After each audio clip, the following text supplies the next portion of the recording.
Good morning, YouTube. It's been a while since I've made a video. I've been under the weather, but with all the stuff that's going on with Baltimore, I felt like I had to make a video just to give some people some perspective on what Baltimore, the city, with all its various neighborhoods look like. Now, what you're looking at is a basic city, I'll call it city area map of Baltimore. If I bring the cursor around, you can see various sections of it. That one is Park Heights. That one is Charles Village. But I'm going to concentrate on what they call their average area, which I don't call average. In my opinion, they're below average. Because as you can see, the above average areas are all in green, and what they call their average areas are all in orange. If there were some below average areas, they would be in a reddish color. So there are no reddish colors on the map, but to me, that's a bunch of crap. There are 44 officially designated areas or neighborhoods in Baltimore. Now, of those 44 areas, 14, in my opinion, should be considered below average. Now, just so that you know, Freddie Gray lived in an area called West Baltimore, and within West Baltimore there is a sub neighborhood called Sandtown, and if you've been following the news, you'll hear quite a bit about Sandtown, because that was the city that he lived in. Now, if I'm not mistaken, let's see, that's Greater Rosemount. Okay, that's West Baltimore. So this entire area is called West Baltimore, so you can understand why there would be different neighborhoods within West Baltimore. Now, I'm going to, I did a little bit of research and put a Excel spreadsheet together, and there you can see it. I call it Baltimore's underserved neighborhoods. Now, the reason I call it underserved underserved black neighborhoods.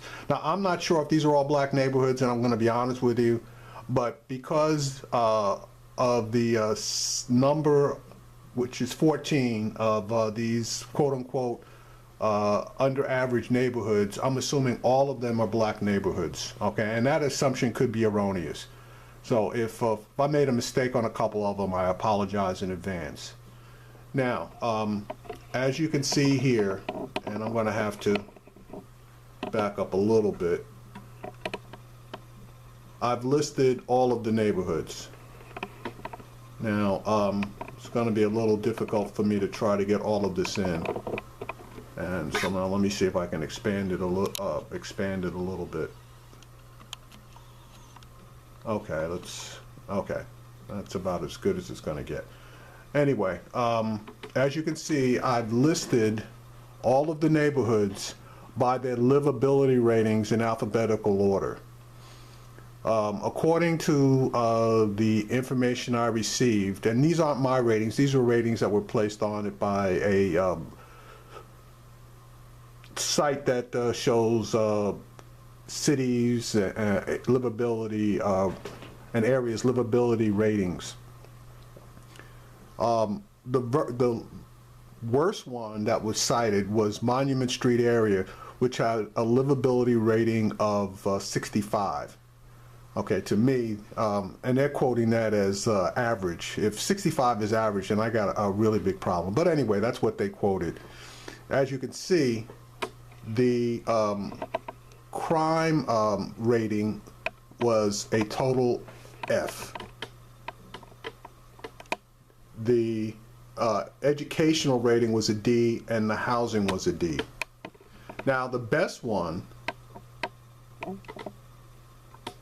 was West Baltimore. That's a 72.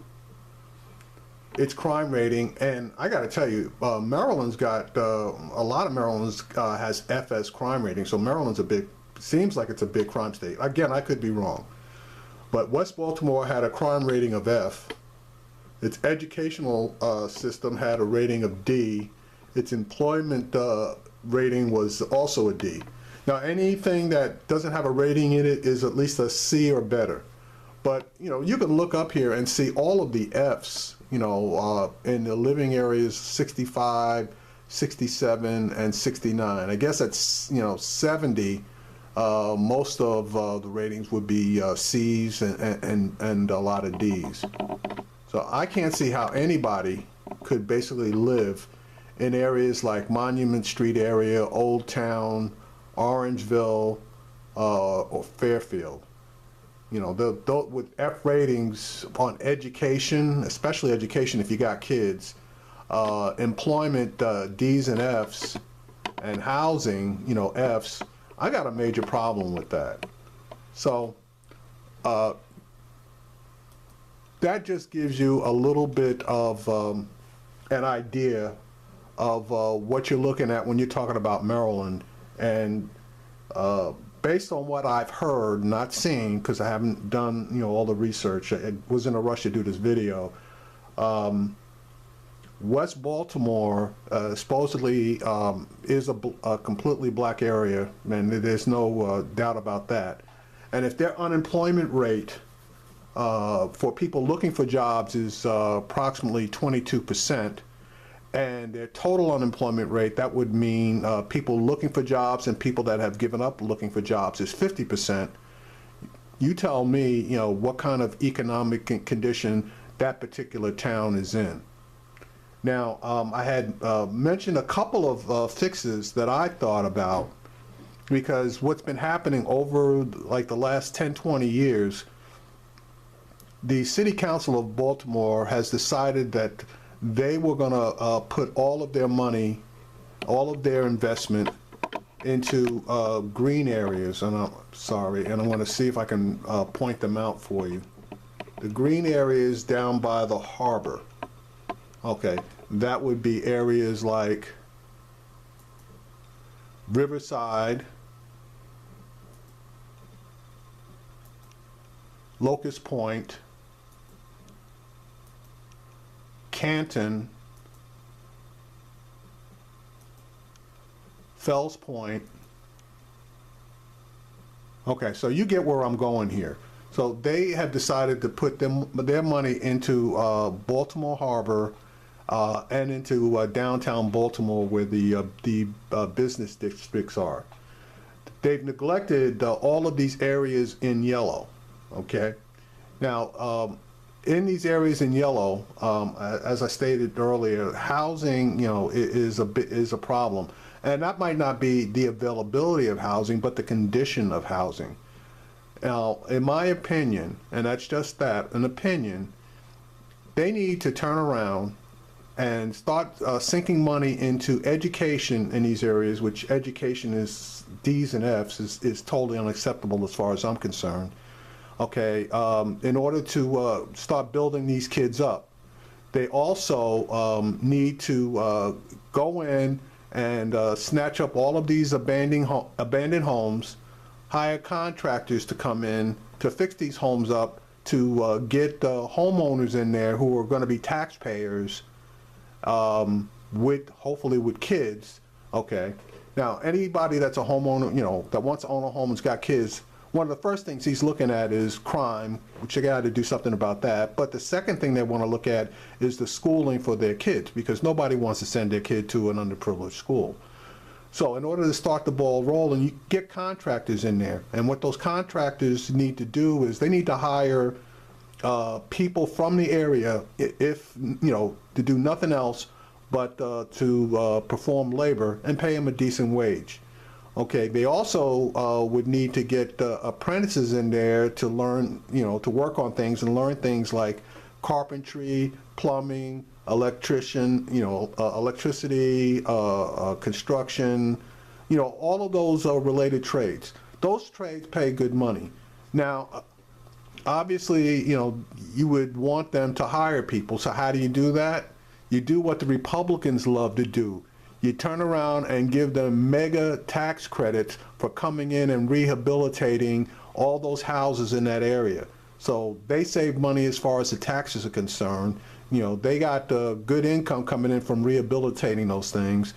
And then once those houses are rehabilitated, now you can draw middle-class taxpayers to come in there to buy and live in those homes because of the price of the homes and good educational systems. Okay, once a man gets a job, and I'm talking about the guys that live there that are unemployed that are going to be doing labor. Once a man gets a job, that job gives him self-respect and also money in his pocket. That self-respect gives him hope and aspirations. If he can see that his kids are going to decent schools or good schools and doing well, and he's got hope and aspirations and some money in his pocket, watch how fast things come up. Point in case is Brooklyn, New York. Everybody talks about New York, which is Manhattan, but not too many people want to talk about the Bronx or Brooklyn because those are basically depressed areas in New York. Well, all of a sudden, New York decides that they're going to modernize Brooklyn in order to draw the Brooklyn Nets basketball team in there, and they started building it up. Now there's all kinds of money coming into Brooklyn. Real estate values have, which were already up, have jumped up even higher. You got a lot of employment in Brooklyn, and the crime rate goes down. Why? Because people have money in their pockets, and the people who weren't working now all of a sudden are working. And if you're working, number one, you don't have time to do a lot of crime, and two, people tend to go after the criminal element in their area. Now, are there still drugs out there? Yeah, again, drugs are drugs. Drugs are going to be anywhere. But the legalization of marijuana would take a lot of the bite out of that. And again, these are just my thoughts, and obviously people are going to have different points of view. But I got tired of people going on YouTube and making all these crazy comments about it's all these people's faults. No, it's not all the people's faults. It's the fault of the city and state government that had decided that they wanted to place their investments in surefire winners and let everybody else fish or cut bait, which is wrong. The purpose of government is to help, not to hinder and not to turn a blind eye to. Anyway, that's my video. Guys, take care, and I will talk to you later.